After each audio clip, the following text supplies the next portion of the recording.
Hello everyone, hopes you are fine. This is Jaspreet Deol from aware visa immigration.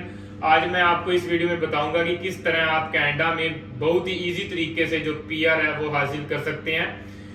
तो start करते हैं आज की ये वीडियो।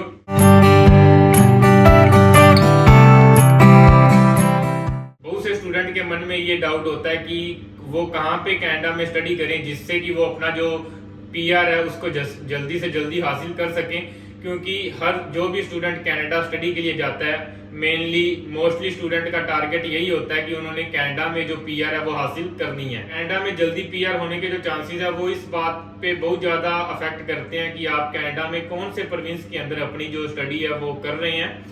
हर प्रोविंस के में पीआर का जो प्रोग्राम है वो अलग अलग है।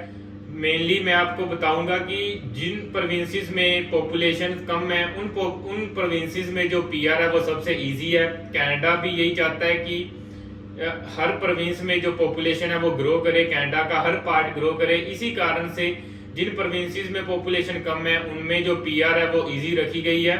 तो सबसे ज्यादा जो इजी पीआर है वो अटलांटिक प्रोविंसेस में है, जिनमें 4 प्रोविंस शामिल हैं। इनमें Nova Scotia, new Brunswick, new फाउंडलैंड Labrador and Prince Edward island शामिल है। जो भी स्टूडेंट इन 4 प्रोविंसेस में अपनी स्टडी लेकर कनाडा जाता है और अपना 2 ईयर की स्टडी को वहां पे कंप्लीट करता है, आफ्टर दैट वो एलिजिबल होता है कि वो अपनी पीआरआई कर सकता है। इसके अंदर लिमिटेड आवर्स हैं जिनमें की स्टूडेंट को काम करना जरूरी है।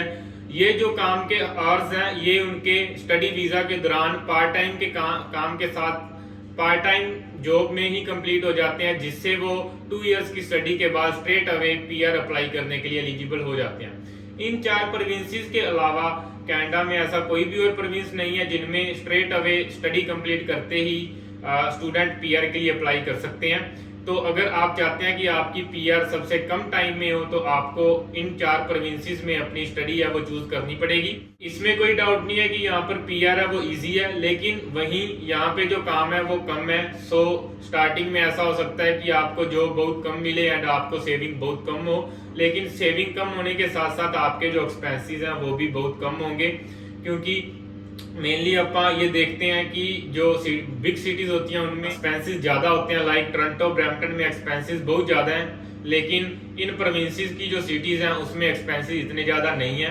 इसके बाद जो इजीएस्ट पीआर है वो Winnipeg and Alberta and Saskatchewan provinces में है। वहां पे पीआर के प्रोग्राम्स इस तरह से हैं कि आप स्टडी कंप्लीट करने के बाद सिंपल जॉब्स पे भी काम करके अपना एक्सपीरियंस गेन करके अपनी वीजा एप्लीकेशन पीआर के लिए लगा सकते हैं।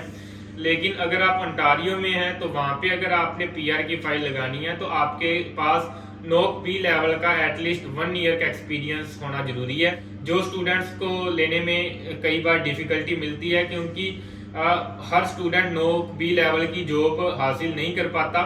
इसी कारण से मेनली स्टूडेंट्स कनाडा पहुंचने के बाद ओंटारियो से दूसरे प्रोविंसेस में मूव होते हैं। अगर आप पहले इस बात को अपने नोटिस में रख के अपनी स्टडी का जो प्रोविंस है वो चूज करोगे तो आपको आने वाले समय में पीआर लेने में ज्यादा दिक्कत नहीं आएगी। तो अगर हो सकता है तो आप इन प्रोविंसेस में अपना स्टडी वीजा अप्लाई कीजिए, जिससे आप अपनी पीआर इजीली हासिल कर सकते हैं। अगर आपका पीआर से रिलेटेड और कोई भी डाउट है तो आप कमेंट सेक्शन में लिख सकते हैं, जहां फिर आप मेरे दिए गए नंबर पे मुझे कॉल करके अपना डाउट है वो दूर कर सकते हैं। इसी तरह की यूजफुल इन्फॉर्मेशन के लिए आप हमारा यूट्यूब का चैनल सब्सक्राइब कर सकते हैं। थैंक्स।